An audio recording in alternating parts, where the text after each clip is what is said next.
You have to see what's outside. We have a lot of people here. If this is any indication, the storm has had zero effect. Zero. This is tremendous. Well, as they say, you're very hardy people. I've heard that. You're hardy people. We like hardy people. And hello, Iowa. One day from now, we're going to win. Iowa's first in the nation caucuses. We kept you first in the nation. In a historic victory, a victory that will echo throughout the country and all around the world. Tomorrow, January 15th, I need each and every one of you to get out. Everybody, you get out, just get out and vote. You got to bring your friend. You know, we say plus 10, so plus 10 or plus 2 or plus 20, but bring them all out because we have to set the stage for November. We have the most corrupt, most incompetent president in the history of our country. He's destroying our country. And we have to get it done quickly. We have to get it done quickly. We have to set the stage, and it really begins tomorrow at 7 o'clock. The caucuses start sharp, but if you could be there at 6:30, they tell me it's better because you have to be there by 7, so get there a little bit early. But it's cold, but it was cold out today, too, and we have lots of people outside that can't get in. Should we let them in? Would anybody like to give up their place and let them in? I know Jim Jordan, I think, would do it because he's such a nice man. Hi, Jim. So dress warmly tomorrow night. And by the way, it's all inside. Everything's inside. But you have to get from the car or whatever you happen to be driving into the set. But it's all indoors, so you're not going to have to worry about that. The caucus will be filled with a lot of great people. I say if you're single, you'll probably meet your future husband or wife. You'll definitely make some friends, and you'll say hello to a lot of people you haven't seen in a while. No, it's really a great scene. When the concept of caucus works, it's great. When it doesn't work, as the Democrats showed you last time, not too good, right? It's not too good. It's a mess. But by the way, they deserted Iowa. You know, they deserted you. They decided to go a different way, which is crazy. I was honored. Jim Jordan called me. It was very important that we stay. He's from a different place, and he felt just the history of Iowa, right? The history of Iowa was very important that it stay here. But nobody had to call me because I made the commitment, and we kept you first in the nation. As long as I have anything to say about it, and that we have a good chance of staying for 4 years, we'll have a lot to say about it, 4 years and beyond. You're going to be first in the nation. So brave the weather and go out and save America, because that's what you're doing. This is really about saving our country. Remember, your caucus location is often different from where you normally vote.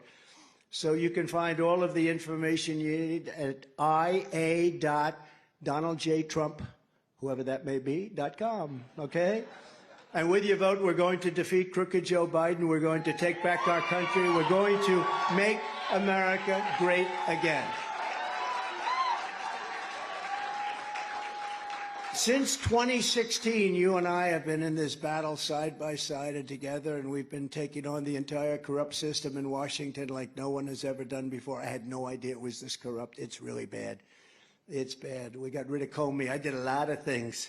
This is a man right there that, no, we did a lot of things. Getting rid of Comey was a great thing. That was a wonderful thing for our country. And lucky we did. We might not be standing here right now. They had some bad plans.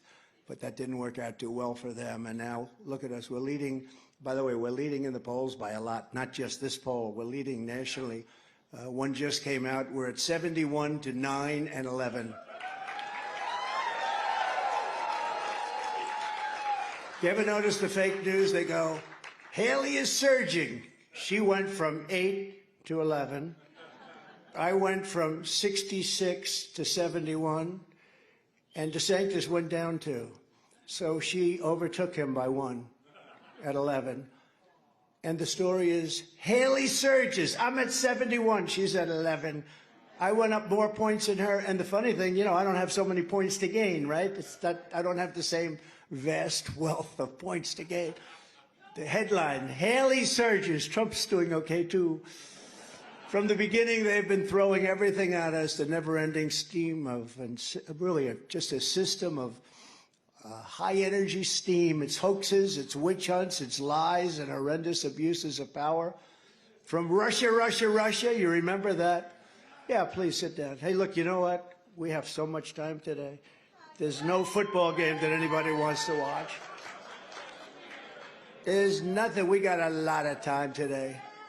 Should we do the long version or the short version? Should we do the snake later? Because it's so appropriate. It's so appropriate, right, for what's happening to our country. But abuses of power from Russia, remember that con job? To Ukraine, to defund the police, to their 2020 election rigging scam like our country has never seen before. We did much better in 2020 than we did in 2016. It's pretty amazing. Got more votes than any sitting president in history. Think of that. We lost by a whisker, just by a little whisker. Those printing presses were moving that night. To their war, well, this is the biggest thing we have to worry about, and we have to fight, and we have to watch, and you have to stay there all night and watch it. Nothing is shipped in late at night, and we got to watch. It's not going to be like with the COVID. It's not going to be like COVID was a bad thing in so many ways, but they use COVID to cheat. They cheat anyway, but they use COVID to really cheat because they had to go a long way to their war on free speech, right up until trying to jail their #1 political opponent, me. My parents never had this in mind for me. They're looking down, they're saying, my son's been indicted 4 times. They didn't know what the word indictment means, neither did I. What does indictment mean? I got indicted more than the late great gangster Alphonse Capone. You ever hear of Al Capone, Scarface? He killed people. If he went to dinner, even with like a guy like Dan Gable, you don't get tougher than Dan Gable. The guy had the greatest wrestler. And even Jim says the greatest in the history of our country. But if he went to work and had dinner and didn't like Dan Gable, by the morning, Dan Gable was gone. Forget it. Al Capone. Al Capone was indicted 1 time, Billy. I've been indicted 4 times because I said the election was rigged. And I was right. Do you ever notice they don't go after the people that rigged the election? They go after the people that question the integrity of the election. Nobody got indicted for spying on my campaign. Nobody got indicted for rigging the election, just for looking into it. Now, we're changing things around. These caucus, I've never seen spirit like we have now. It's more, no, really, and this is a big part of it. They said if they didn't use lawfare, they call it lawfare, they call it weaponization, where you go after your political opponent, you use the Justice Department, the FBI, you go after your political. Do you think this is fun? Actually, do you think it's fun? It's not fun, but we're getting our point across because we have a crooked country in so many different ways. It's so dishonest. We need borders and we need fair elections. Those are the 2 primary things. Everything else can straighten itself out, but we got to have strong borders, so we have to have fair and free elections, or we don't have a country. But these caucuses are your personal chance to score the ultimate victory over all of the liars, cheaters, thugs, perverts, frauds, crooks, freaks, creeps, and other quite nice people. That's a mouthful. That's a mouthful. But some of them are wonderful people, I'm sure. Remember that one? But some of them are nice. That was good. That was the one piece I should have left out of that first speech, right? But some of them are okay. The Washington swamp has done everything in its power to take away your voice, but tomorrow is your time to turn on them and to say and speak your mind and to vote. And we're going to take this country back. We're going to make it greater than ever before. Once you set foot in that caucus site, the entire world will be listening to you, and I believe that Iowa is going to speak loud and clear. You're first in the nation for a reason. It's important. You're first in the nation. Somebody a long time ago said, this is why we want you to be first in the nation. And maybe you're a little bit different than other places, but you set something. There was something in their minds when they did it a long time ago. You know, when I think of your state, I think of 2 things. I think of farmers, and nobody took better care of the farmers than Trump, no president ever. And I think about politics, very political state, and it's an honor to have kept you there. With your vote in these caucuses, you're going to send a message straight to crooked Joe Biden, his radical henchmen, his weaponized DOJ, and his protectors in the fake news media. Look at all of them back there. There's a lot of them. You know, it's funny, they hate me so much. But they all show up. I can't figure it out. Thing called ratings. You know, we did a town hall on Fox the other night, and I guess it ended up at 7.5 million. The debate had 2.5 million people. They had a debate, two people screaming at each other. They said, why didn't you do the debates? Now they say, it's good that you didn't do it. It was, right? Billy Long, the great Billy Long. Will you stand up, Billy Long? Look at this guy.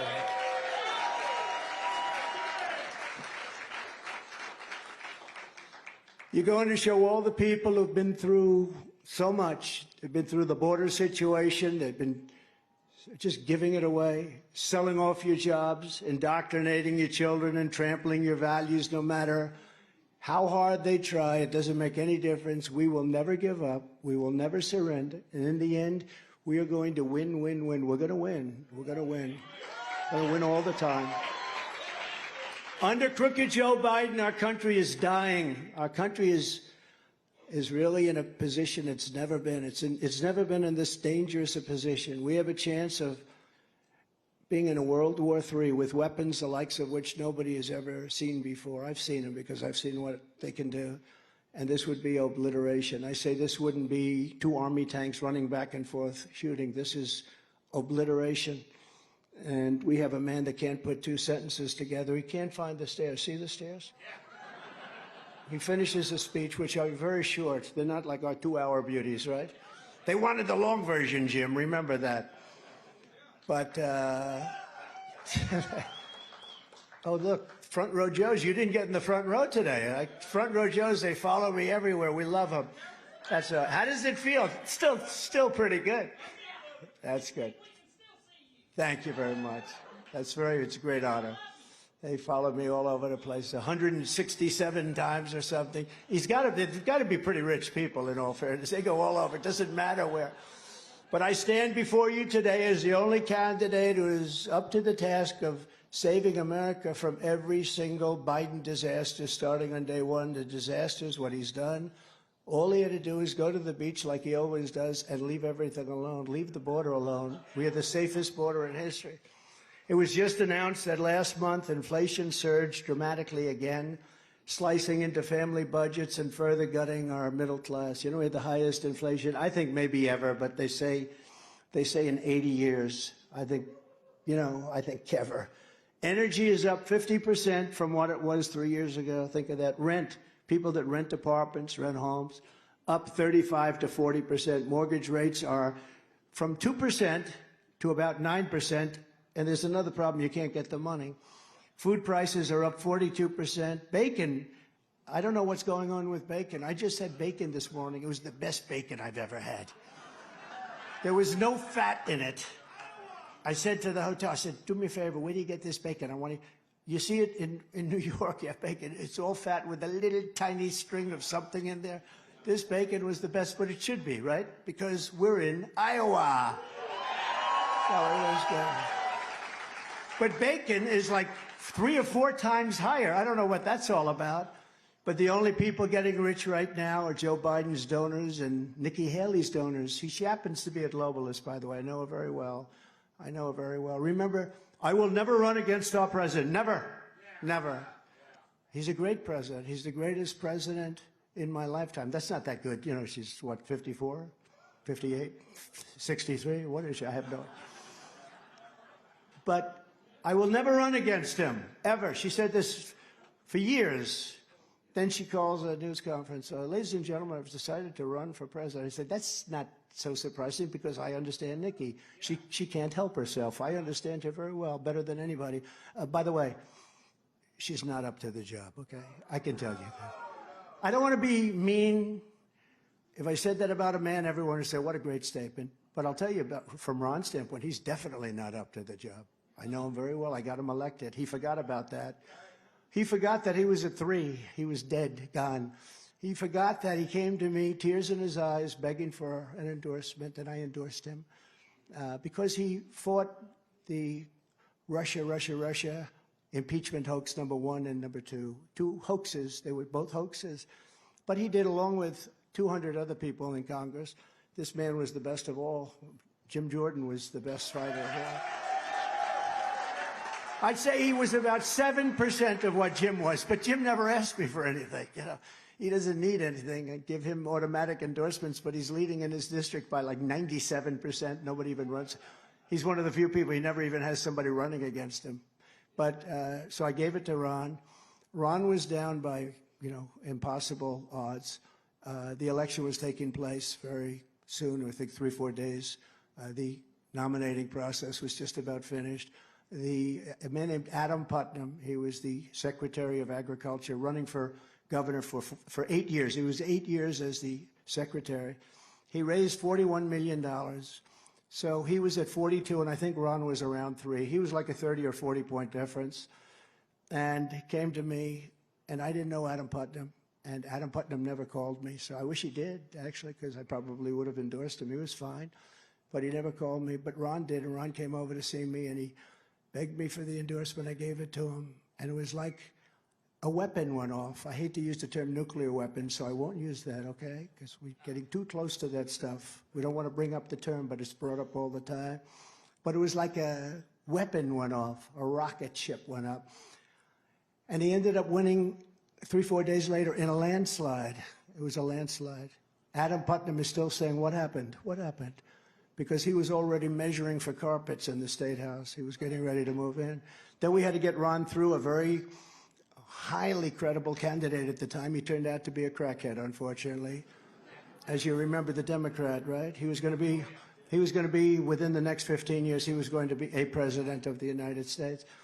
And Ron said, I don't think we can beat him. It was him and Stacey Abrams. They were the 2 hottest politicians in the Democrat Party. And Gillum, remember Gillum? And good-looking guy, everything was perfect. And I did three rallies. Thank you, darling. Thank you. Thank you. That's all right. Go home to mommy. Your mommy's waiting. Go home to mommy. Thank you very much. So young. So young.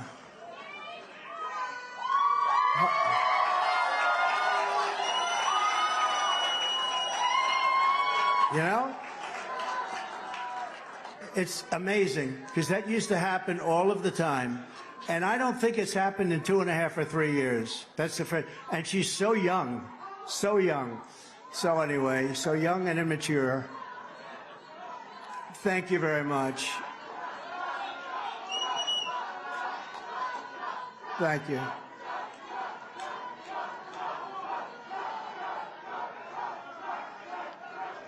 It always adds excitement, I will say that.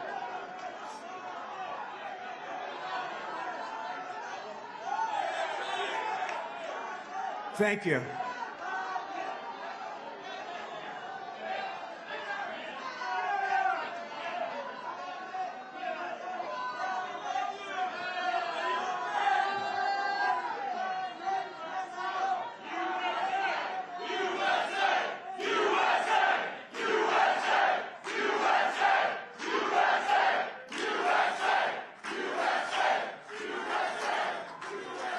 That's all right.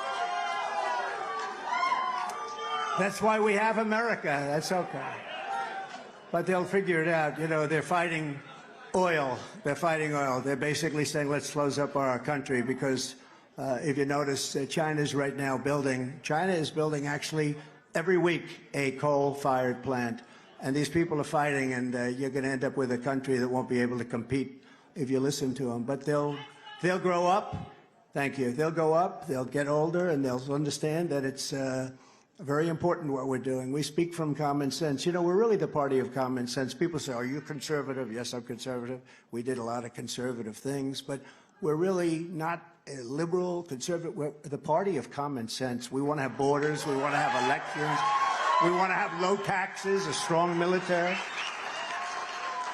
But anyway, so Ron, just to finish the story real quickly, but Ron, I endorsed him, and he went like a rocket ship. And then I did rallies for him, a couple of rallies, 2 or 3. We had tremendous, tremendous rallies, and incredible in Florida. And he still felt he wasn't going to win. I said, I'm telling you, you're going to win. And he ended up winning by 2 points, very little. And the other guy turned out to be a disaster. Thank goodness he wasn't put in, but Ron won. And then 4 years later, they said to him, will you run against the president? And he said, I have no comment. He said, I have no comment. I got him in. I got him elected totally. He was down by like 40 points for the nomination, and he was going to definitely lose to their new star, who turned out not to be a star. And when I did that, I don't know, there's something about the lack of loyalty in politics. Now, Nikki also, but to a much lesser extent. I mean, she has at least a right. She got there. I gave her the position, but I gave it to her much more so because I wanted Henry McMaster, who was a lieutenant governor, to be the governor of South Carolina. And he's been a great governor, right, Billy? Great governor. And Henry's done a great job. And Nikki did a good job. She was okay, but she's not right to be president. I know it very well. The wrong thought process, the wrong policy. And honestly, she's not tough enough. She's not tough enough. These are tough people. We're dealing with the toughest people in the world. We're dealing with people that are on their game at a level that you've never seen. President Xi of China, Putin. Putin would have never gone into Ukraine if I were president. If that election wasn't rigged, he would have never, ever, not even a chance. And it was the apple of his eye. And you could take a look at North Korea. Kim Jong-un, very smart, very tough, but he liked me, and I got along really well with him, and we were safe. We were going to have a war with them, and they have a massive nuclear stockpile, possibly as big as anybody. And so we did a great job, but we were disappointed with Ron. It showed tremendous disloyalty. I said, listen, let's hit him. And then I wanted to think of a name for him, and I just sort of said, he's a sanctimonious guy. He's sanctimonious. And I said, Ron DeSanctimonious, and it sort of worked. A lot of people didn't like it at the beginning. Now they love it. You know, they grow on you. Sometimes they grow on you positively or negatively. But he said, and then people would say, sir, you're hitting him very hard. I don't think you should. Why? He's a Republican. I said, I don't care if he's a Republican. They're saying he's a Republican. What the hell difference does it make? The guy says to me, he says that he has no comment. When they say they have no comment, you know what that means, L? That means they're going to run. So we hit him very hard, and by the time he announced, he was over. I think he was over by the time he announced. He said, sir, it's too early. I said, it's never too early. Anyway, so he's not doing well. It looks like he's in 5th or 6th place in New Hampshire. We're doing really well in New Hampshire, by the way. Really well. We're really doing well everywhere. And then people don't know, we go to Nevada. We just had a poll out. We're at 89%, Madam Attorney, 89% in Nevada. Then we go to Nikki Haley's state, South Carolina, where the governor endorsed me.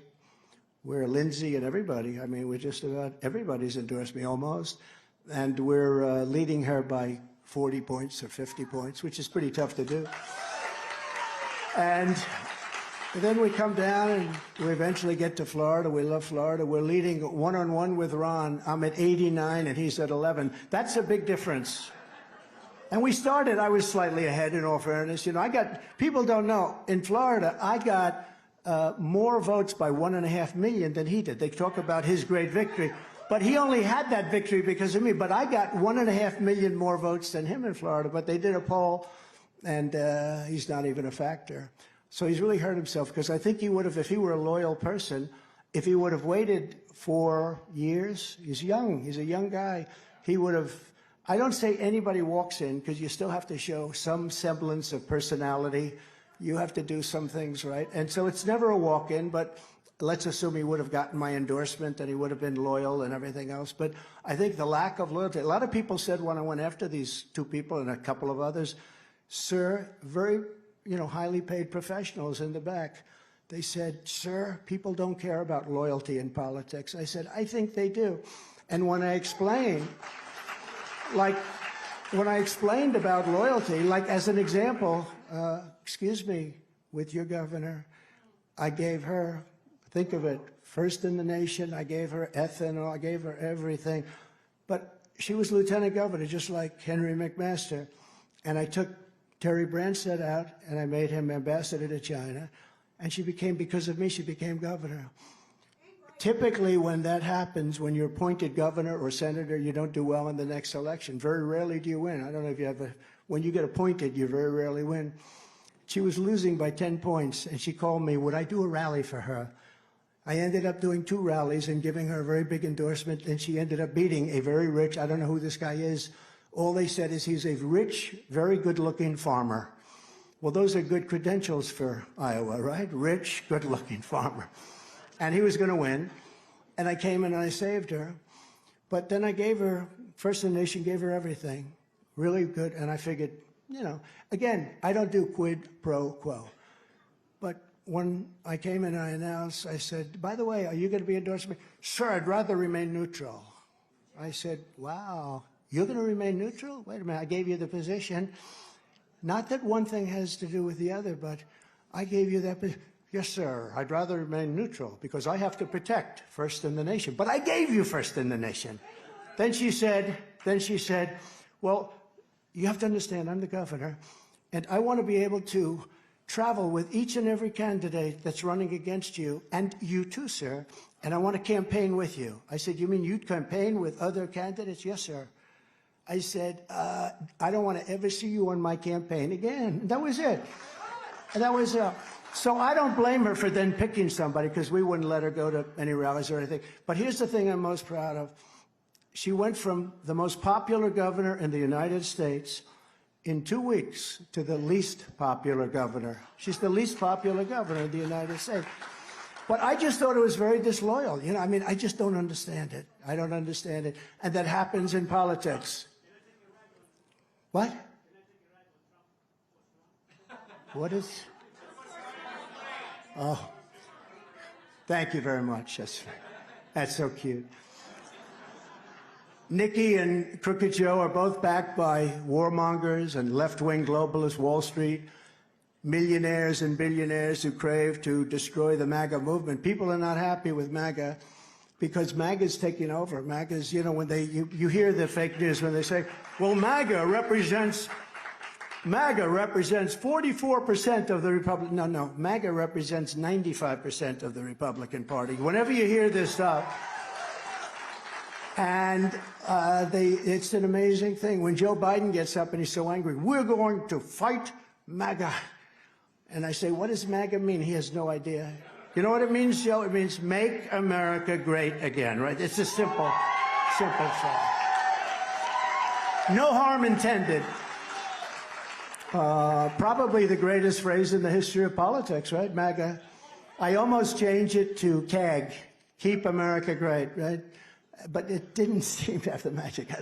You just can't, there'll never be anything like MAGA, Make America Great Again. And then after he ran the country, I couldn't use CAG because America right now is not a great country. We're laughed at all over the world. Unlike Nikki, I'm working for you. And, you know, I'm working for you, and she's working for a lot of other people that don't necessarily love our country so much. You're going to find out a lot about her in the next short period of time, but she's starting to fade as people find out, and she's got some really bad money behind her. She's got Democrats financing her in New Hampshire. She's got Koch, who's a globalist, total globalist. He's fighting her. It's funny. He said he had the best years he's ever had under the Trump administration. He actually made a statement.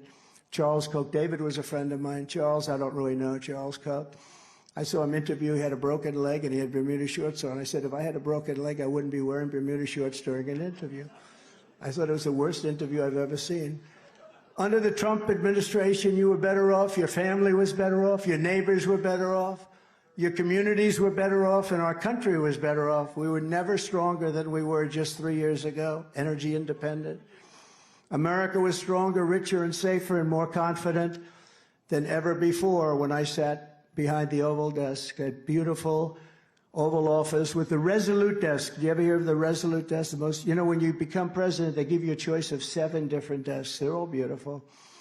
But the Resolute is the Resolute. It's the beauty. Ronald Reagan, a lot of great people, a lot of great presidents, a lot of great presidents. Resolute. As president, I gave you the largest tax cuts in history and virtually eliminated the estate tax to protect your family farms. I don't know if you know that. If you love your children, I always say this, if you love your children, you have to vote for Trump. If you don't love your children, then that doesn't mean what I just said, because you shouldn't leave it to them. If you don't love your children, don't give it to them. Does anybody in this room not love their children? Who? Who? I know you love your children. You love your children. Not too many hands. I've never seen a hand go up. Then everybody has to vote for me because I gave you tax cuts. You know what was happening is you'd leave the farm to the kids. The government comes along, they assess it. They put a value on it. You have to go out and borrow large amounts of money. And typically within 3 or 4 years, you end up losing the farm because it's not such a cash business, but it's a great value business. Valuable, beautiful farm, and what it stands for, it's beautiful. It's a beautiful life. But you'd leave it and they'd lose it. And they'd lose it in foreclosures to the banks. And we took that out. You no longer have estate tax to pay on your farms and small businesses. So I think it's great. I think it was very good. So now we have to defend our tax cuts from Joe Biden, who wants to pass the largest tax hike in American history. He wants to terminate the tax cuts given to me by you. That includes the estate tax, or as we call it, the death tax. I will make the Trump tax cuts permanent and cut taxes for families and farmers even more. We have a substantial hit coming, positive hit coming.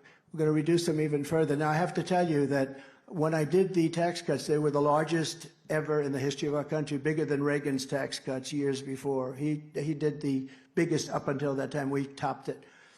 And everyone said, oh, well, the income, we're not going to have the income. We ended up taking in almost 100% more income, and we created the strongest economy in history. So with smaller taxes, people were doing much more business, and we were actually taking into the Treasury more money. It's an amazing stat, you know, so people have to know it. But starting on my first day back to the Oval Office, I will end Joe Biden's inflation nightmare, rescue our economy, and we will do one thing that's going to work very quickly and fast. Drill, baby, drill. We're going to drill, baby, drill. And also on day one, I will seal the border and I will shut down the invasion of our country. It's an invasion. This isn't a normal situation. This is an invasion.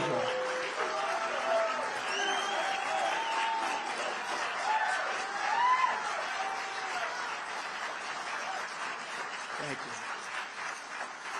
3 years ago, we had the most secure border in U.S. history, by far. We built 561 miles of border wall. You know, if there's a little piece, if there's a nail from a wall that was there 75 years ago, a little bit of a nail left from the rust, or if there's a 2x4 that's rotted out laying on the ground someplace, they say, that's not a border wall, that's a renovation. No, it's not a renovation.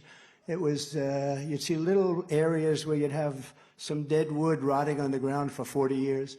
We built over 500 miles, much more than I said I was going to do. And then we had an additional 200 miles that we were getting ready to put up. We could have done it in 3 weeks. He could have done it.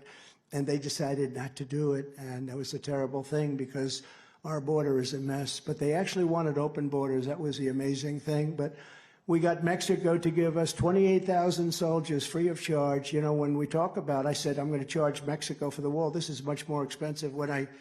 There was no legal mechanism that Mexico could give us money to build a wall for us.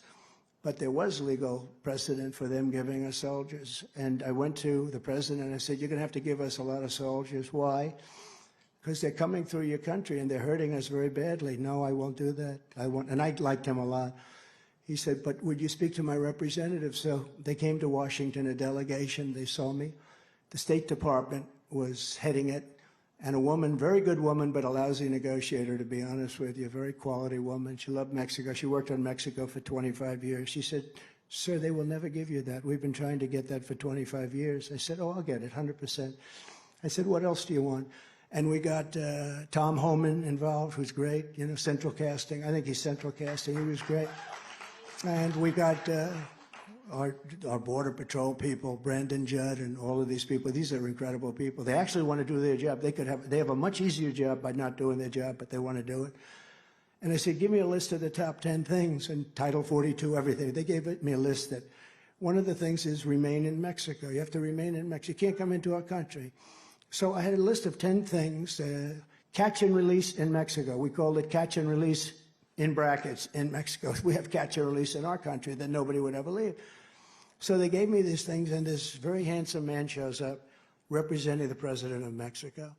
And he said, chief, top guy, and he said, sir, you've asked for some things that, of course, are ridiculous. Of course, yes, you'll give them to us. 100% you'll give them to us. No, no, we will not.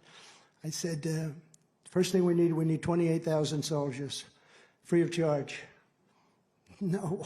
He goes, why would we do that? We're not going to give you 28,000. Sir, this is ridiculous. I said, no, 100% you're going to give them to us, 100%, I have no doubt. Then I want to have a remain in Mexico policy where people can't come into our country. They have to stay in your country until we vet them. And he said, no, we won't do that. We've never done that. We won't do that. Yes, you will. 100%. I'm telling you, 100%. And he started getting confused. He was saying, like, then we did the problem where very sick people are coming into our country. So we had, as you know, we have a very specific bill that was passed years ago to keep people that are sick. We don't want to catch disease from people that sadly are not feeling so great, and various other things that were just as bad. And I had 10 of them. I said to the Border Patrol, I said to Brandon Judd, give me a top 10 list. And he gave me a top 10. And he smiled. He said, you know, they've been after this for years. They haven't been able to get 1/2 of one. So, because, you know, every country out negotiates us because we have stupid people running our country for the most part. When you look at what China did, I took in hundreds of billions of dollars. Nobody before me, nobody took in 10 cents from China. So I said, no, no, this is what I want. And he tells me now, I said, here's the story, sir. I'm signing before me a bill. And if you don't have this approved before the end of this meeting, where we get 28,000 soldiers free of charge, and all of the other things stay in Mexico. We called it Remain in Mexico. Isn't that a nice title, Remain in Mexico? Sounds simple, but it's very complex for them, not for us. I said, then I'm going to sign this. And this says that we are going to put on Mexico a 25% tax or tariff on every car. You know, they stole 32% of our car industry. I don't know if you know that, Jim. 32% of our car industry has been taken out of the United States. It's made in Mexico. They have factories that you wouldn't believe. They go miles long, bigger factories than what we have. They stole it over the years. Not with me. I stopped it. I was going to put a charge of if they make a car in Mexico, sell it in the United States, I was going to put a 30% tariff on it, and they decided not to build those particular factories. But nobody else does that stuff. So I said, here's the story. You're going to either do it or I'm going to put a 25% tax on every single product coming into the United States from Mexico. And that'll be far more money than the money that we're talking about. And he said, sir, may I make a phone call, please? Do you know the sign of a choker? It's when they start grabbing their neck because they can't breathe. Dan Gable never choked. He doesn't know what I'm talking about because he didn't choke. That guy was a winner. He's only like 150, I think 150-1. I don't know. I think he had COVID for the one or something. I don't know what the hell. But the greatest guy, even Jim Jordan, who was an All-American, 3-time All, he said, nope, Dan was the greatest of them all. Do you still say that? That's pretty good, Dan. I mean, it's not chopped liver here, right? But anyway, so I said, all right, come on, you have 5 minutes, just call up the president. And he walks back, sir, on behalf of the president of Mexico, it would be my great honor to give you 28,000 soldiers free of charge. Give you Remain in Mexico, give you catch. The guys go like, and we got it all. And we had the safest border in the history of our country. It was pretty amazing, and it was pretty easy. Under Biden, the USA has become a dumping ground to the world. And speaking of Mexico, you know, Biden's people went to see them 2 days ago. Mexico said, we want $5 billion just to talk. I said, what? They want $5 billion to talk. And you know what our guy said? We'll consider it.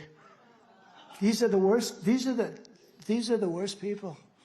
And it's not even like bad. They're stupid people, okay? They're stupid. They're stupid. In New York City last week, American school children were kicked out of class so that the school could be turned into a migrant camp. And think of this, a migrant camp. Biden puts America last. I put America first. Our border is so important, so important. Now, I do something, and because it's sad, we don't have a lot to do. okay? But boy, we're going to have a lot to do tomorrow. And you have a lot to do today to talk to your friends, right? Tomorrow's the big day, but we have a little time. Does anybody want to hear the snake? You want it? Takes about, okay. Because I think it's so appropriate. Jim Jordan's never heard this before, I don't think. But it's so appropriate, and it has to do with people coming into your country. It has to do with who they are. You know what you're getting. We know what we're getting. We're getting terrorists. We're getting jailbirds. We're getting guys that were major, major drug lords coming into our country, staying here. And they're not going to be school teachers. They're not going to be innocent people. They're going to cause tremendous harm and death. And so this is called The Snake. And this was an old rock and roll song, but, you know, amended somewhat. To be honest, probably every word is amended almost by me. But I think it's very instructive, and I think it's very important, actually. On her way to work one morning, down the path along the lake, a tender-hearted woman saw a poor, half-frozen snake. His pretty colored skin had been all frosted with the dew. "Poor thing," she cried, "I'll take you in, and I'll take care of you. Take me in, O tender woman. Take me in for heaven's sake. Take me in, O tender woman," sighed the vicious snake. She wrapped him up all cozy in a comforter of silk and laid him by her fireside with some honey and some milk. She hurried home from work that night, and soon as she arrived, she found the pretty snake she'd taken in had been revived. "Take me in, O tender woman, take me in for heaven's sake. Take me in, O tender woman," cried the vicious snake. She clutched him to her bosom. "You're so beautiful," she cried. "But if I hadn't brought you in by now, you truly would have died." She stroked his pretty skin again and kissed and held him tight. But instead of saying, "Thank you, ma'am," the snake gave her a vicious bite. "Take me in, O tender woman. Take me in for heaven's sake. Take me in, O tender woman," sighed the vicious snake. "I saved you," cried the woman, "and you've bitten me, but why? You know your bite is poisonous, and now I'm going to die." "Shut up, silly woman," said the reptile with a grin. "You knew damn well I was a snake before you took me in." The snake, that's our border. We're taking in people from prisons. We're taking in people from mental institutions. We're taking in murderers and drug lords. We're taking in people that are very, very sick with diseases that will be spread all over our nation. We're doing the wrong thing for our country. It's going to be very hard to recover from that, but we're going to start on day one with deportation. Okay?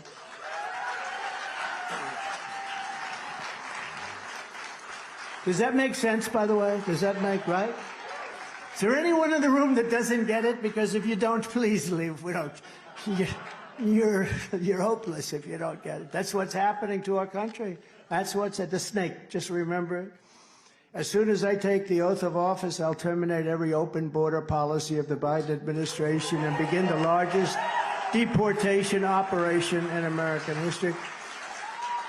And, you know, it's not a nice thing to say. It's a tough thing to say. But remember, Dwight Eisenhower, if you actually know, he's a pretty good president. And when he was president, he was very much into exactly that. They had a big border problem, and he'd take people, and they'd just drop them on the other side of the border, but they'd drop back. And then he realized that you had to take them away, and they'd fly them 3,000 miles down into deep South America. And generally, they would never come back. But he was very tough on deportations, and we're going to have to, because what's happening to our country is not sustainable. It's not sustainable. We can't have 15, 16, 18 million people. I mean, they're taking over our schools. They're taking over our hospitals. You go to a hospital, and you can't, and you know, you want to take care of people. They're people, whether they're American people, but it's not sustainable. It's no good. It's not sustainable. Our people are suffering greatly. In Manhattan, you have thousands and thousands, hundreds of thousands of people poured into New York, and they're living on Madison Avenue. They're staying on Fifth Avenue. They're Nobody's ever seen anything like it. And in all due respect to the mayor of New York, he's fighting it as much as he's going to fight it. He's fighting a criminal element, a sick element. He's fighting an element of people that have no idea what they're doing to our country, or they do have an idea, and that's even worse, because if they did, they would know that they're destroying our country. Ron DeSanctimonious and Nikki Haley will never secure our border, and they'll never come close to it. It's only words. DeSanctis, that's the abbreviation. I like that, because you can only say DeSanctimonious. It's good, but you can't say it too many times. And if you look, it's really rather brilliant, I must say. The best might be Pocahontas. You know, somebody said, what's your best? Pocahontas was good, you know. I have Indian blood, 1,014th. I have Indian blood. She got her jobs by being a minority, right?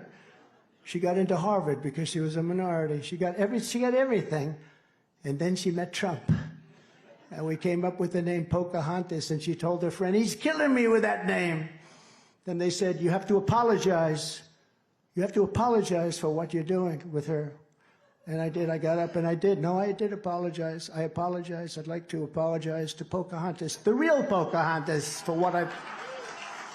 DeSantis did not introduce a single major piece of border security legislation in his entire time in Congress. He had no idea. He couldn't care less about it. And you know, one thing with a politician, this would be true with me also, but I was from borders from day one. We did so well with borders that in the 2020 election, it never came up. And I used to tell my people, I want to talk about borders. They say, sir, they're not interested. I did such a good job that it wasn't a point of conversation, but we still got millions of more votes than we did the first time. But I'm looking at a man in the back. I tell you what, I watched Ron DeSanctimonious getting ready to speak about 6 months ago. He was on a stage with your governor, and your very loyal governor, who's now the least popular governor in the country. And they were getting ready to speak, and it was very interesting. Two young men, they looked like they came out of the Wharton School of Finance. Very handsome guys, obviously from Iowa. He was standing back, and somebody was introducing him. And do you remember this? And they walked up and they took the podium like this. They were the coolest cats I've ever seen. They weren't like sneaking up, right? They walked on the stage, just lifted everything up, and they just walked off with it, two guys. And the governor was screaming, you took our podium. And DeSanctimonious is screaming, my podium, my podium. They're standing with that. And they walked off. And then if you watched it a little longer, you see them, they walked around, and you could see them backstage. They just stole the podium. They took it away. I'm dying to find those two guys because I'd love to shake their hand. I don't know if they're in the room. Are they in the room? I don't know. Nobody knows who they are. It was one of the coolest acts I've ever seen in politics. So if you would spread the word, I've never done this before, spread the word. I have to find, I said, I'm going to Iowa. I have to find those two guys, okay? So please look for them. Madam Attorney General, you can do it better than anybody if you put the full force. If you do what they do to me, they have the full force of the Justice Department and against the political opponent of a guy who can't speak well. So if you could do that, I want to find those two people, and I hope you don't prosecute them. They did nothing wrong. Likewise, Nikki Haley opposed my border wall. Do you know she opposed the wall very strongly? She was totally against it, which tells you where she's coming from. She condemned my strong border policies, and in 2016, she stabbed the Republican Party in the back by siding with a gentleman named Barack Hussein Obama. Remember Rush Limbaugh? He goes, ladies and gentlemen, this is Rush. I'm talking about Barack Hussein Obama. Barack, emphasis on Hussein Obama. He was a piece of work. We gave him the Presidential Medal of Freedom. Remember that? That was great. He was very brave. He fought a hard battle. That last couple of years, he fought a hard battle. But Barack Hussein Obama, she sided with Barack Hussein Obama against me on a thing called the Trump travel ban. And the travel ban meant we want to keep people from terrorist countries out of the United States, if you don't mind. And she fought me on it. I said, what the hell is she doing? She was in a different position. But she fought me on it. I wasn't too happy, but I did want to make Henry the governor, so sometimes you do things. She even said illegal aliens were not criminals. Ron and Nikki also want to gut Social Security and Medicare for seniors. Now they're changing their tune, but if they were, it's not going to happen, by the way. First of all, they're both getting killed by Biden in the polls. And I'm beating Biden in every single poll in every single state. So you're not going to do it. Nikki had one rigged poll a long time ago, like 3 months ago. One poll that showed she was up by like 11 or 12 points. And it was a rigged poll. I know the polling group very much. Best poll you can buy. And because they're just as dishonest as these people back here. They're pretty dishonest. So what happens, she uses that to a fairly well, but she loses every time. She loses in every state. She loses to everybody. And she's really not much of a Republican. She's certainly not MAGA. DeSantis voted 3 times to raise the retirement age on Social Security to at least 70, 3 times. And Nikki Haley says the retirement age of 65 is, quote, her words, way too low. You don't hear that from Trump. Because we have so much money underfoot. We have liquid gold more than Saudi Arabia, more than Russia. We were number 3 or 4 in oil production. And by the time I got out, you have to see this graph, Saudi Arabia, Russia, sort of going a little bit up. And then we're down here, and we're like a rocket. You know, it's like, psh.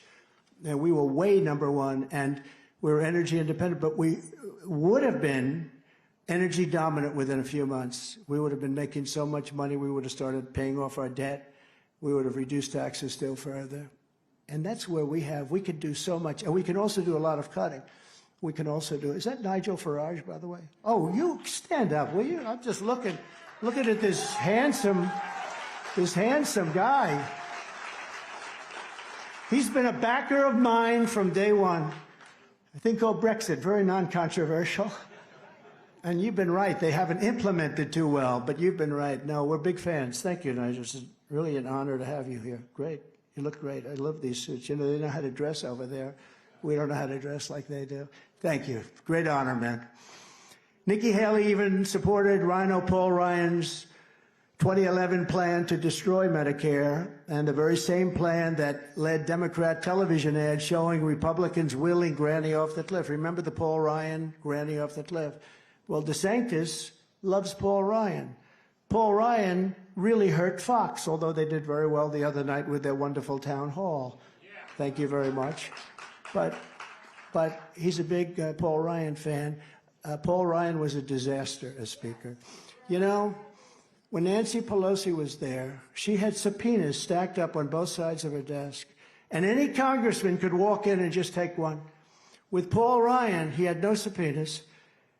Congressmen had to go in and beg them, say, Paul, we need it. It's so bad. No, come back and see me in 2 weeks. Come back.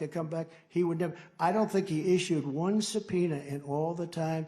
And with crazy Nancy, she's crazy. And by the way, I offered her 10,000 troops for January 6th, and I did that 3 or 4 days in advance. And now they've terminated, you know, they've destroyed all of the evidence in that J6 committee of thugs and bad people. But we offered her 10,000. If she would have used 500, you wouldn't have had, because that was a very tiny fraction of the, could be 1 million. It was biggest crowd I ever spoke before. A tiny fraction, you wouldn't have had a problem at all, but she turned it down. And she is the reason that you had that problem. She turned it down, and the mayor turned it down, and the mayor turned it down in writing. She said, no, we're not going to do that. And she said she didn't like the look. I said, look, if they don't want to do it. And she's in charge of security, by the way. I'm not. The president is not. The Speaker of the House is in charge of the Capitol of security, which a lot of people don't know because you don't get the facts. And peacefully and patriotically was not even mentioned. You know, whenever they talk about my speech, they leave the words peacefully. It was called peacefully and patriotically. But Paul Ryan was a disaster, a total disaster, a real rhino. I call him a super rhino. And unlike Ron and Nikki, we will always protect Medicare and Social Security for our great seniors. We're not going to hurt our seniors. We're not going to do it. We have so many other things we can do.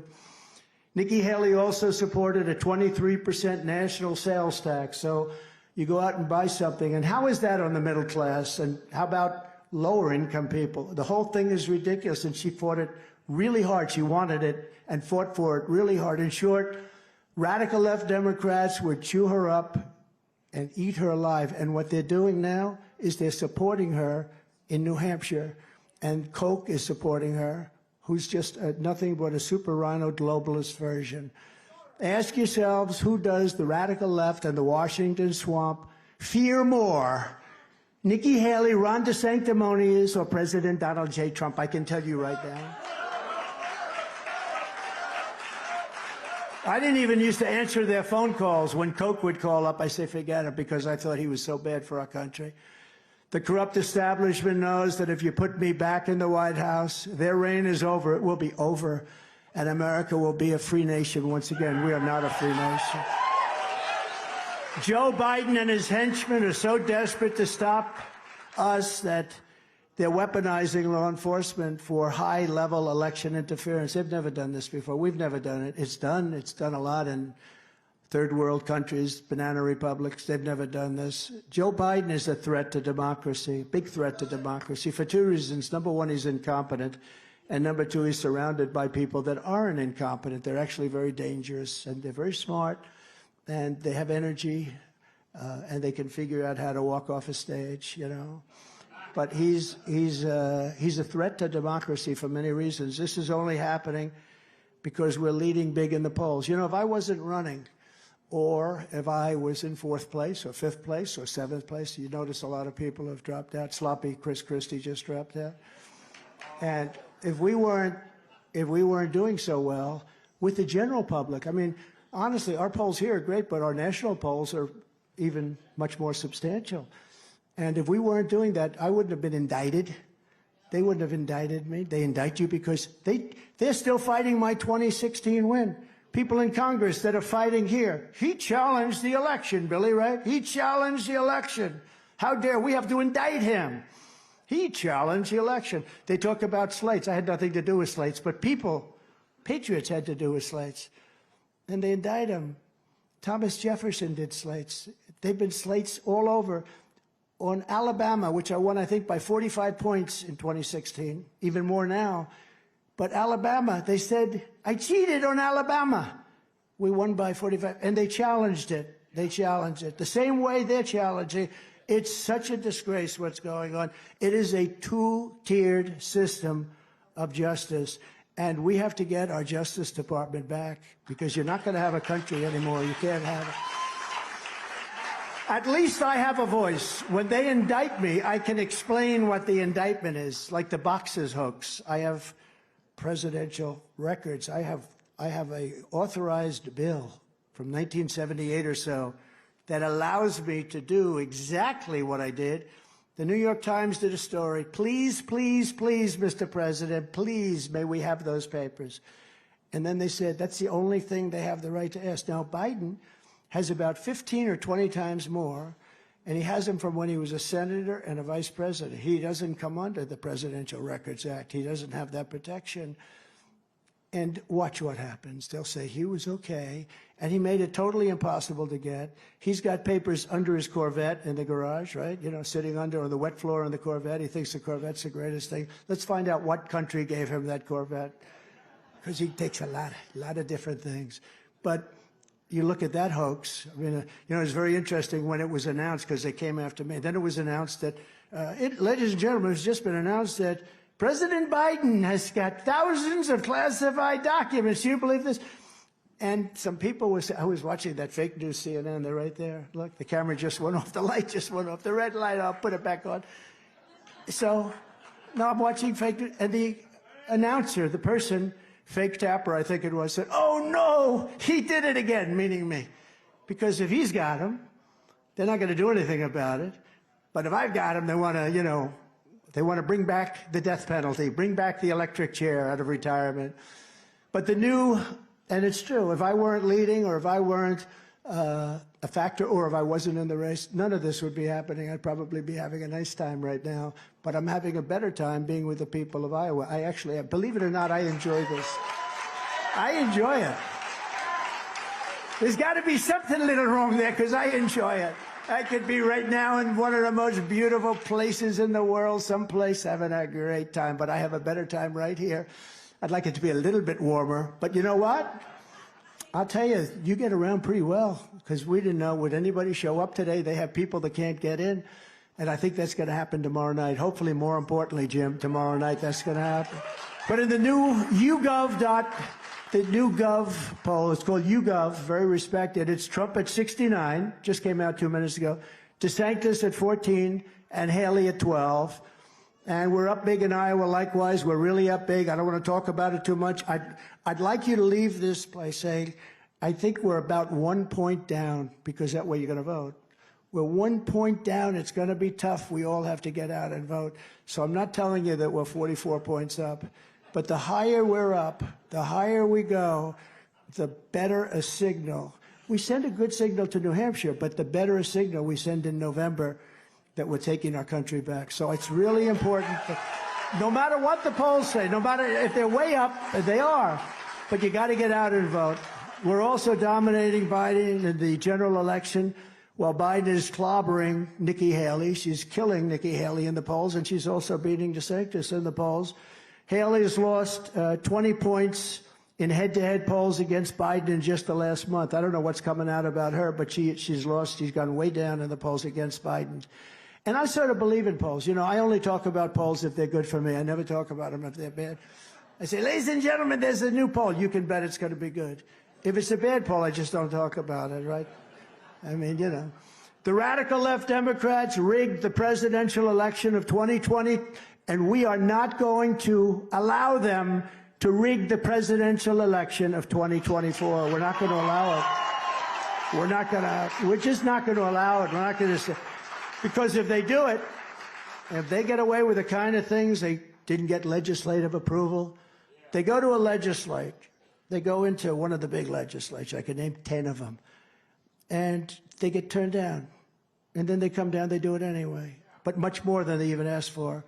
So many things. You take a look at Truth to Vote, where they have tens of thousands of people stuffing the ballot boxes. You take a look at the 51 intelligence agents saying the laptop from hell was Russia disinformation. They say that made a 10-point spread if the people would have known the truth about the laptop from hell. It's amazing. They cheat in any way they can. If the Biden DOJ gets away with this interference, then it won't stop with me. The weaponization of law enforcement against Republicans is never going to end. Remember, the advantage I have is that when they indict me, I can explain to people, because I have a big audience, and I can explain. But if I'm a congressman or even a senator and I get a subpoena to go to a grand jury, you're dead. Politically, you're dead. You can't explain it. I can sit here in front of these big audiences with all those crazy cameras back there, and I can explain it, and people can make up their mind. And they made up their mind like 85% that it's a witch hunt hoax. It's just a continuation of Russia, Russia, Russia. And that includes local DAs, and that includes attorney generals, because they're all, you saw the Fannie Willis. You saw that deal? Her boyfriend, she gave him $1 million to go get Trump, right? And then they go on vacation, spending the $1 million they're going on cruise lines. I told my wife, I'd like to take you on a vacation like that, but I can't afford it. It's too expensive. No, they're going on Norwegian cruise lines. I mean, that's something. But the nice thing, it gets exposed. Eventually, it gets exposed. It's a beautiful thing. See, when a system works, it's a beautiful thing. But she's been exposed. I can't imagine they can continue on with that case. She wanted to indict senators. She wanted to indict Lindsey Graham. He did nothing wrong. He just wants to make sure elections are good. But they had a list of people they wanted to indict, like 48 people over, and these are patriots, a woman 84 years old, standing with the American flag like this, and they indict her. These are sick people. These are sick. And then they find out it's a fraud, and she's filtering money to her boyfriend. And I mean, big money. And he never did a case before. He never did a felony case. He never did a case before. Other than that, he's extremely talented. Every time the radical left, they should drop that Georgia case. They should drop the boxes hoax. Well, if they let him off on the boxes hoax, he has 10 times more. That guy had 50 years worth of classified information. And Dick Durbin, a senator, Democrat senator, when he heard that he took the information as a senator out of the SCIF, He said, there's no way he did that. That's the worst thing I've ever heard. Then, of course, he, came back and said, well, it's not that bad. Every time the radical left Democrats, Marxists, communists, and fascists indict me, I consider it truly a great badge of honor because I'm being indicted for you. I never even think about it any other way. Never forget our enemies want to take away my freedom because I will never let them take away your freedom. We have to straighten out our country. They want to silence me because I will never let them silence you. Happy. And in the end, they're not after me, they're after you, and I just happen to be standing in their way. Thank you very much. Here I am. So we're thrilled to be joined today by an incredible group of patriots, including a very special guest who some of you know, and I was very impressed with him. He ran in the primary. I thought he was just outstanding, and he's got an incredible record. Really, as a businessman, made a tremendous amount of money. Very respected in the world of business. He then ran for governor of North Dakota, and he won. Got an incredible wife, incredible. And I'd like to ask them both up here, Governor Burgum, Mrs. Burgum of North Dakota. Doug, come on up, please. Thank you. Thank you very much. Thank you very much. It's such a great honor. Please. Well, thank you, President Trump. It's so amazing to be here with all of you. So grateful to be with everybody in Iowa. And for Catherine and I, it's always a special time to be down in Iowa because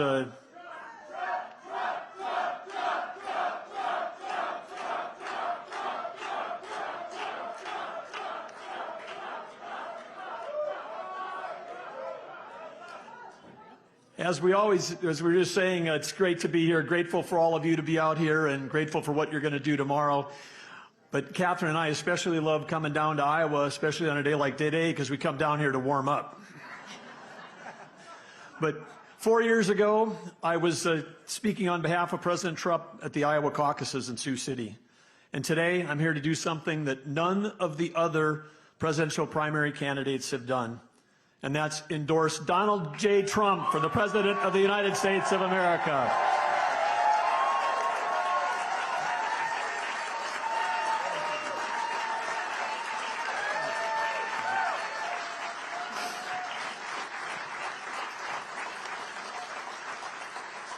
I've had an opportunity to have a front row seat. I've seen President Trump and what he's been able to do. I've seen it as a business leader, and I've seen it as a governor. I've seen the difference that President Trump can make. Because remember, when I first took office, President Obama was still president.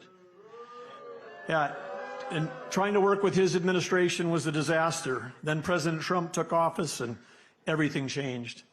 States like Iowa, states like North Dakota, heartland states, we were respected. We had a friend and a partner in the White House who understood us and who wanted to see our states succeed versus being regulated out of business. Now, I've had a chance as governor to see what the world is like under Joe Biden. And America needs an 180-degree change in the direction of where Joe Biden has taken us. Joe Biden's been wrong on the economy, he's wrong on energy, and he's wrong on national security. Biden's policies are empowering our enemies, and they hurt America. Biden's inflation has raised the cost of food that you put on your table. It's raised the cost of gas you put in your car. That's what happens when we put someone in the White House like Joe Biden, unlike President Trump, but we put someone in the White House who's never created a job in the private sector. What a contrast to President Trump. President Trump protected our borders. He cut red tape like no president has ever done before. He passed the largest tax cuts in the history of America, and he supercharged our economy. And not only that, you know how he did that? He not only delivered, as the one president delivered energy independence, and as someone who leads an energy state, I know what that means. When he's in the White House, he'll deliver energy dominance.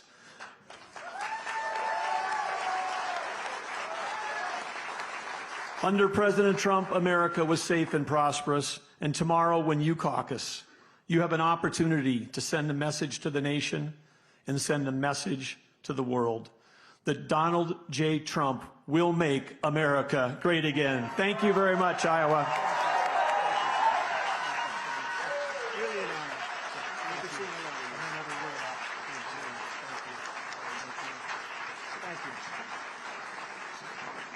Wow, thank you very much. That was an honor.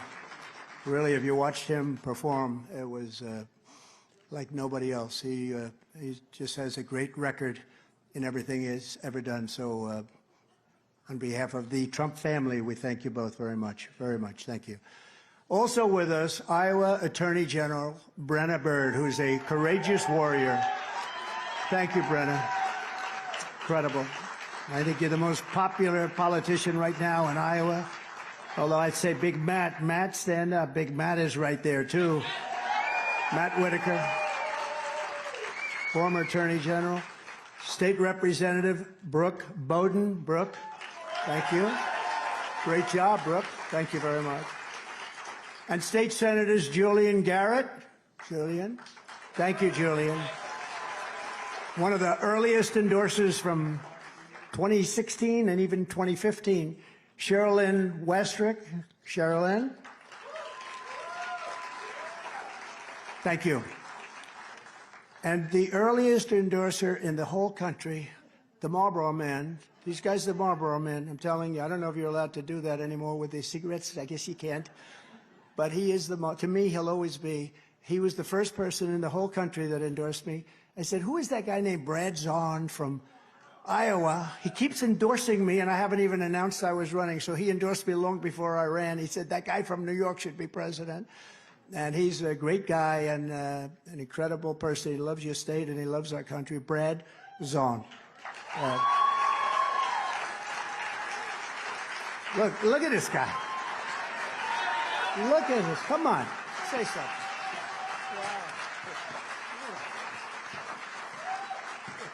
Well, I'm proud to say I'm the first person to endorse the best president of my lifetime, the 47th President of the United States, Donald J.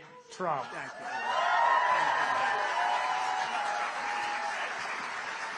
Oh, he's got that look. He's got that look.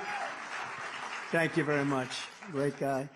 Also, members of Congress, some really tremendous friends. Derek Van Orden. Derek, thank you very much. Great job you're doing, too.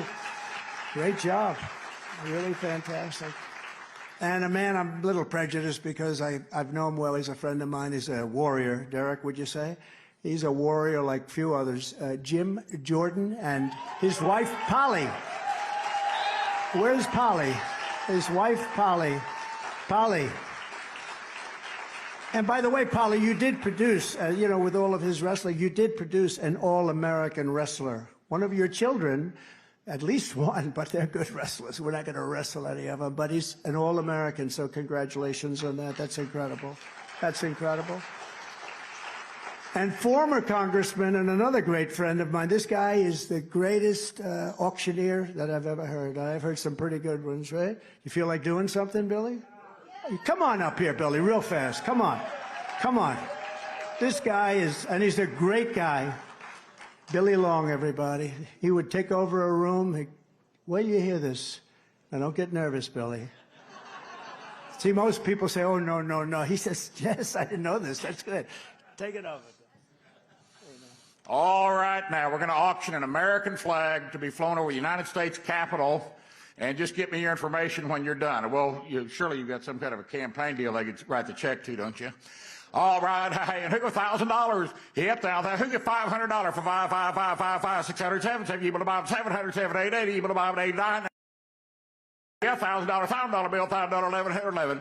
Yep, 10 here, 11, 11. Get that satisfied look off your face. You're out. 1100, 12. Hit 1100 here, 12. You will buy 12, 12 a half, all done, 1200 a half. Sold it right there, $1,100. If you want to see something funny, Google Billy Long auction Stanley Cup, because the guy that bought it is standing to my left in the Rose Garden. I auctioned off the St. Louis Blues Stanley Cup for $65,000. There's your buyer. Don't you love this guy? Good.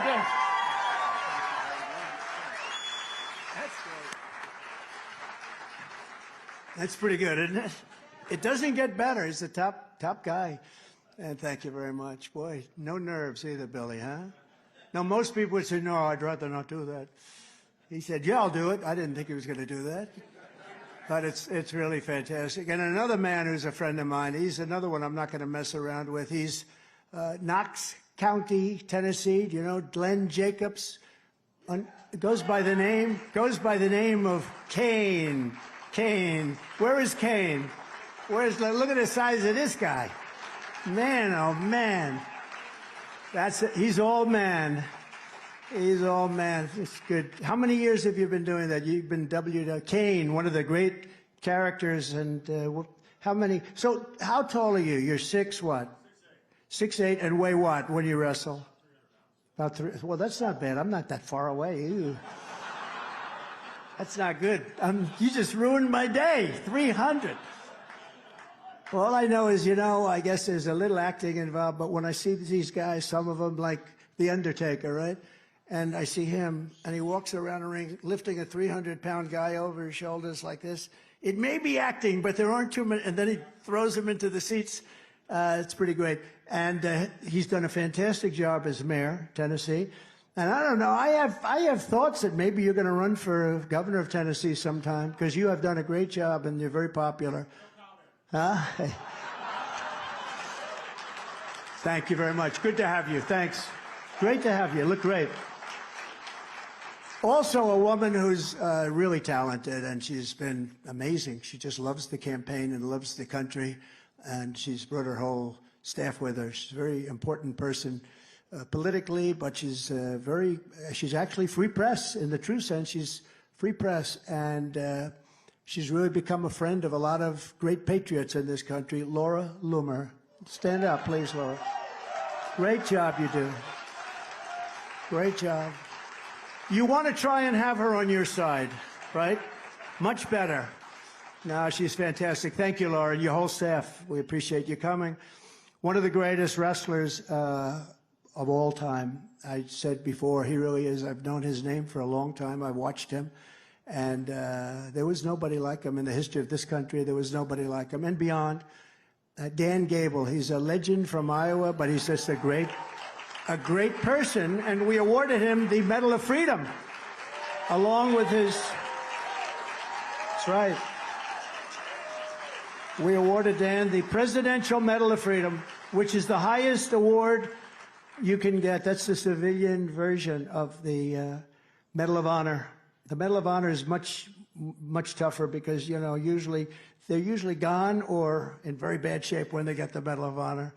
The Medal of Freedom is the civilian version, and it was a great honor to do it, and especially since your wife Kathy, who's a truly great patriot of this country. I mean, I know all about Kathy, and she loves this country. And she hates seeing what's happening to it, and in particular because Kathy was with you, so I appreciate it. Kathy, please stand up, please. Thank you. Thank you very much. Beautiful. This is a far more, I mean, when you think about it, what we've done, look at these crowds when everyone's talking about, oh, the weather is going to be so tough. It's far more than a campaign. This is not a campaign. It's the greatest political movement in the history of our country. It really is. This is not a normal situation, Jim. Right? This is not when people have, like DeSantis had a speech today where 9 people showed up, and he blamed the weather. Well, the weather's very tough.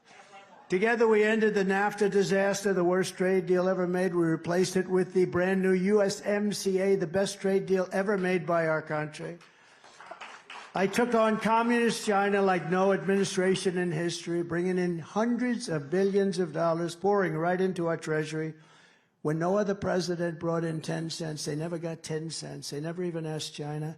It's such an unfair thing that's happened with China. And they take that money and they use it to rebuild their military and to build a military, the equal of ours, they say. I mean, some people say that. It's very sad, but we'll end that very soon. One of the things we're going to do on one of my platforms that people don't pick up as much as they should, though, but we're going to build an Iron Dome over our country because we want to protect ourselves. We're giving other countries, we give iron domes to other countries, but we don't do it to all. It'll all be made in the USA. You know, they work in the old days. You know, Ronald Reagan wanted that too, but they didn't work at that time. So it was sort of a pipe dream a little bit, but maybe he was ahead of his time. We're going to do an Iron Dome because you need it now. You have too many people with too many bad weapons, and they work really well. You can ask Israel, you can ask other countries. It's amazing, but we have to have. We supply them to other countries. We don't supply them for ourselves. We're going to make it here. It's going to be all paid for in the United States,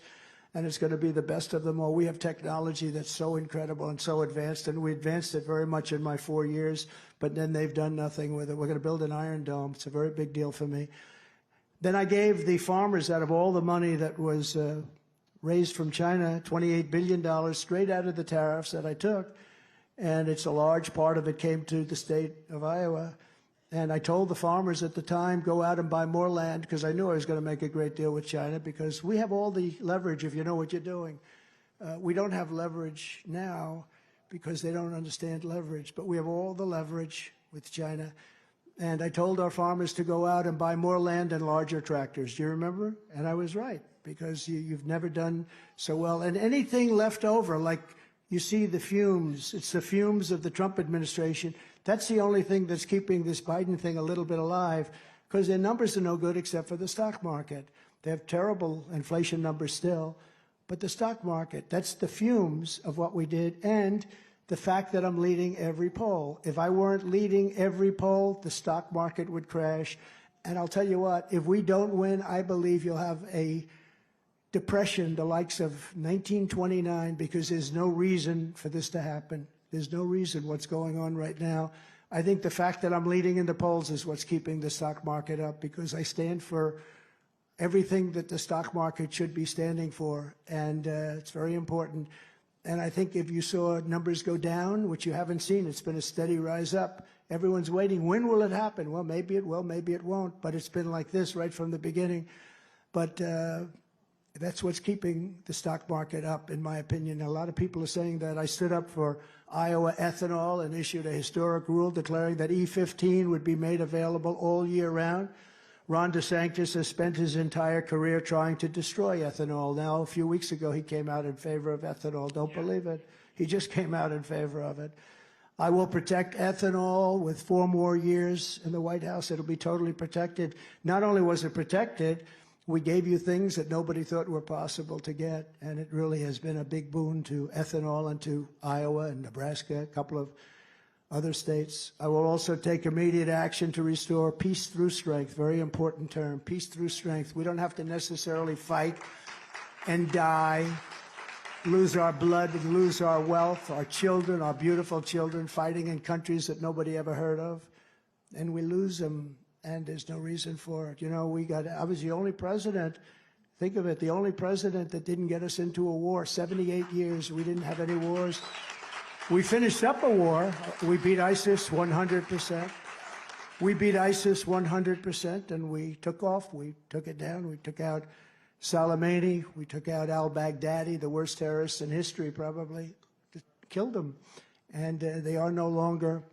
We had Iran was broke. When I was president, Iran was broke. Now Iran has $250 billion, and now they're a nation of terror again. They didn't have any money to be a nation of terror. We would have had a deal if the election weren't rigged. We would have had a deal within the first 2 weeks with Iran, and they would have been very happy, but they wouldn't have had a nuclear weapon. Now they're 31 days away from having a nuclear weapon, and when they have a nuclear weapon, it's a much tougher negotiation. You watch.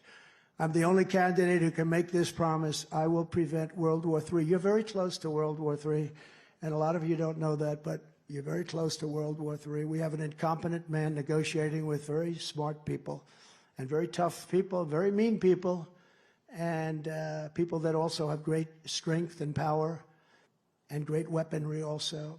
I will once again appoint great Supreme Court justices to interpret the law as written. I gave you 3 great Supreme Court justices. They don't do me much, but they do the country a lot. They don't give me too much, but they give the country. I had to give up my taxes. I had to give up other. Nobody else would have had to do that, only me. But you know what? After looking at my taxes, that was the end of that. Probably should have given them 6 years ago and been done with it, but no, but I shouldn't have had to do that. But they've been good for our country. They have some big decisions in front right now. For instance, the election. You can't take somebody that's leading every single poll out for what? For doing nothing wrong, for doing absolutely, and very importantly, immunity. A president has to have immunity. Otherwise, a president isn't going to be able to function.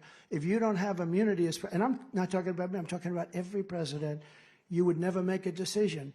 Like when President Obama incorrectly sent a missile into an area and he killed many children and many people. They were looking for a terrorist. That would mean that his political opponent, sitting as president, if he were the next president, would absolutely indict him. And nobody would, you wouldn't be able to do anything. You wouldn't be able to do anything. Biden, with his border, he would be indicted in 2 seconds. He's killing hundreds of thousands of people. He's allowing millions of people to destroy our country. And Afghanistan, the worst, most embarrassing day in the history of our country. If he doesn't have immunity, that means he'll be indicted. He'll be indicted for 10 other reasons. He'll be indicted for taking graft. He'll be indicted for taking money from China, from Ukraine, from Russia. Why did he take $3.5 million from the mayor of Moscow's wife? Why? So he'll be indicted. The problem is you can't function if you're going to have to think about every single thing that's happening. Should I send a missile? Should I protect our country? If it doesn't work out, they'll indict me as soon as I leave office. A president of the United States has to be free and clear of mind. And you can't be worrying about something where you're doing the right thing, but if it doesn't work out, you're going to end up in prison. So a president of the United States must have immunity. And I'm not talking for myself. I'm talking for every president of the United States, or they will not be able to function. And they're going to make those decisions very soon, and I hope they do the right thing for the country.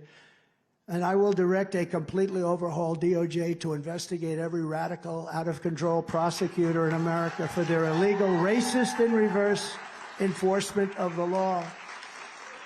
I'm also going to indemnify all police officers and law enforcement officers throughout the United States to protect them from being destroyed by the radical left for taking strong action on crime. We're going to stop crime in our country. And we will take over the horribly run capital of our nation. Horribly run. We have a capital that we all love. Right now it's a rat-infested, graffiti-infested shithole. It's horrible. Where people are being killed. This week, 3 people were shot. People are being killed just for walking into a park, which is now littered with tents and homeless who have to find places for them, but you cannot do that to our capital. And we're going to take it away from the mayor. And again, that doesn't make me popular there, but I have to say it. We have to run our capital incredibly. We have to take the graffiti off those magnificent statuary marble columns all over the city where they have swastikas printed on them, where they have the names of people, where they have hearts and people are in love and they write a heart. We're going to clean up our capital. We're going to knock out the slums. We have slums. We're going to move the people. And we're going to have the most beautiful capital in the world. And it's so important to be able to do that because our capital right now, when people, can you imagine foreign dignitaries coming into our capital and looking? The last time I was there for a courthouse on a Joe Biden impeachment thing, a Joe Biden indictment thing, a fake indictment, totally fake. I have the worst judge in the whole country. They said, if you got this judge, you have no chance. I got that judge. Yeah, I was shocked. I was shocked. I got the right judge. I got one in New York that's beautiful. My wife's mother, who was an incredible woman, a great beauty inside and out, incredible woman. She just died. And my wife is very devastated by that. And I have a trial going on, a fake trial, a totally fake trial. And we asked the judge if I could take a day off for a funeral of my mother-in-law, who was very close to me also. And he said, no. Can you imagine? These are animals. Can you imagine that, Nigel? That wouldn't even happen in your country, right? He said, no, we can't have a day off. These are bad people. These are radical left lunatics that want to hurt me because they think it's going to hurt me at the polls so that Biden can win an election. I don't think the people are going to fall for it. But think of that. Can I have a day off? I'd like to go to the... So my wife is going to be standing at the funeral of her mother, who was a very special woman. It's not like this was a very special, incredible woman. And so she's supposed to stand there alone. Now, I'll be there. One way or the other, I'll be there. But what a disgrace that a judge would not say, yes, we can take a day off. There's no rush. You know, all of these indictments, they could have done them 3 years ago. They saved them all for the election. Every one of them. I got one during Iowa. I got one during New Hampshire, the day before New Hampshire. I got every one of these. I have one, the same Shutkin, Judge Shutkin in Washington. The day before Super Tuesday, she wants her trial to start. The day before, then she says, oh, no, it has nothing to do with politics. Every one of them is the day before Iowa, the day before New Hampshire, the day before Super Tuesday. No, these are rigged indictments. This is a rigged Department of Justice where we have radical left, bad people, lunatics, and we can't let it happen. We can't let it happen. So I'm going to that funeral, and this judge, whatever the hell he wants to do, let him do it. But we're going to that funeral. The disgrace. Can't take one day off. They could have had these trials. They could have had that trial 6 months ago. But they didn't want to have them 6 months ago. They could have had the other one, the boxers hoax. They could have had that 2 years ago. They waited till just, as soon as it was announced Trump is running and he's number one, they said, oh, let's go get him. They raided my home. Fourth Amendment, you can't do that. They raided my home, think of it. They raided Mar-a-Lago. I get a call, sir, your house is under raid by the FBI. Think of it. You're not allowed to do that. These are very bad people, very sick people. On day one, I will sign a new executive order to cut federal funding for any school pushing critical race theory, transgender insanity, and other inappropriate racial, sexual, or political content on our children. And I will not give 1 penny to any school that has a vaccine mandate or mask mandate.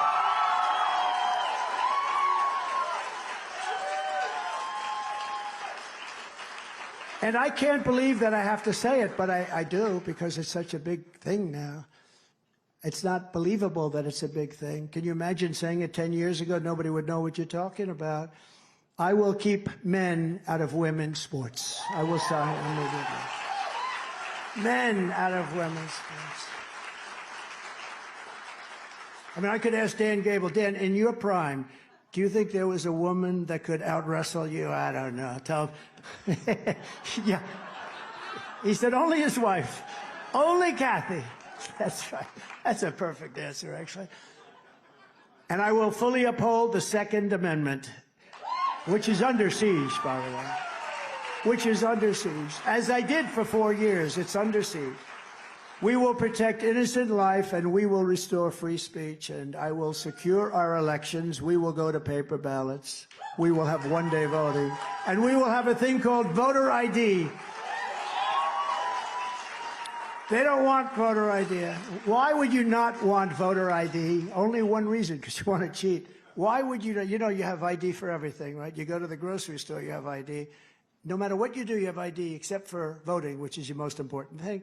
No voter ID. When you went to the Democrat National Convention, they had like a board, like a billboard from outside with a chain, and it had pictures from all angles. It had they had everything. That was for the Democrat National Convention to get in. They had a thing that was terrible. The women were complaining it was so big you couldn't see their dress, okay? They'd spend all the time on their beautiful dress. And it said you're looking at voter ID. But now we want voter ID, but they don't want voter ID because they can't cheat with voter ID. It's much harder. They'll find a way, but, you know, it makes it much harder. You have to make it as hard as possible because that's the only way they can win. That's the only way they can win. They can't win on policy. They can't win on open borders. They can't win on raising your taxes. They can't win on woke education and a woke military. We have a great military, by the way. When we took out ISIS, they did it so great. Raisin Cain, General Raisin Cain. You know that, sir. I said, what's your name? He said, Cain, sir. What's your first name? Raisin. They said, what?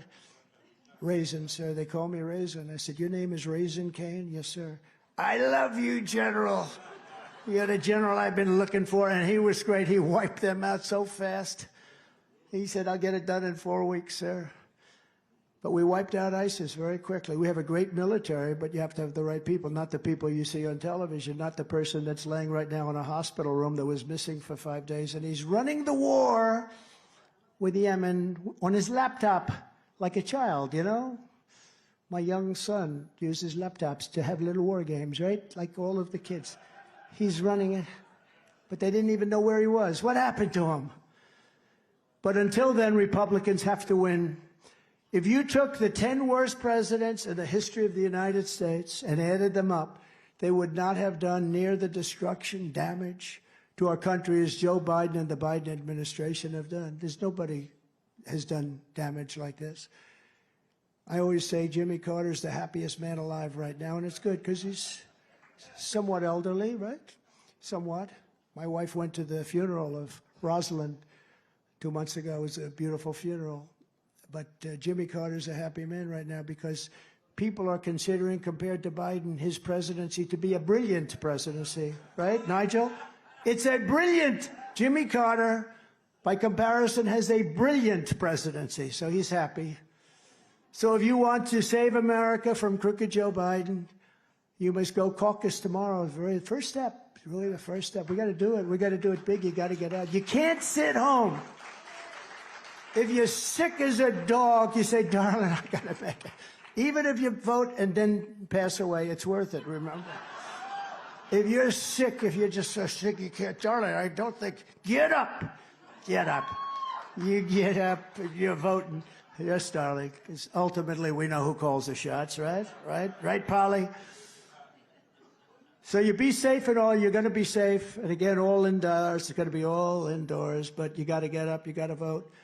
Because it has nothing to do with anything but taking our nation back, and that's the biggest thing there is. So arrive no later than 6:30, and as I said earlier, the details are ia.donaldjtrump.com. So in conclusion, we're having a good time though, aren't we? Yeah, just a good time. I got Billy Long up here to show us that. From Fort Dodge to Cedar Rapids, from Sioux City to Waterloo, and from Davenport to Des Moines to right here in Indianola, we stand on the shoulders of generations of Iowa patriots who tamed the wilderness, braved the elements, tilled the soil, worked the fields, built the factories, and poured out their sweat, blood, tears to make this country the greatest nation in the history of the world. That's what happened. But now we are a nation in decline. We are a failing nation. We are a nation that has lost its confidence, its willpower, and its strength. We are a nation that has lost its way. But we are not going to allow this horror to continue. 3 years ago, we were a great nation, and we will soon be a great nation again. It was hardworking patriots like you who built this country, and it is hardworking patriots like you who are going to save our country. We will fight for America like no one has ever fought before. 2024 is our final battle. With you at my side, we will demolish the deep state. We will expel the warmongers, get them out of our government. We will drive out the globalists. We will cast out the communists, Marxists, and fascists. We will throw off the sick political class that truly hates our country. We will rout the fake news media, and we will evict crooked Joe Biden from the White House on November 5th, 2024. The great silent majority is rising like never before, and under our leadership, the forgotten man and woman will be forgotten no longer. You will be forgotten no longer. You weren't forgotten during 4 years of President Trump. We will love our country. We will take care of our country. We will pray to God for our strength and for our liberty. We will pray for God, and we will be with God, because we are one movement, one people, one family, and one glorious nation under God.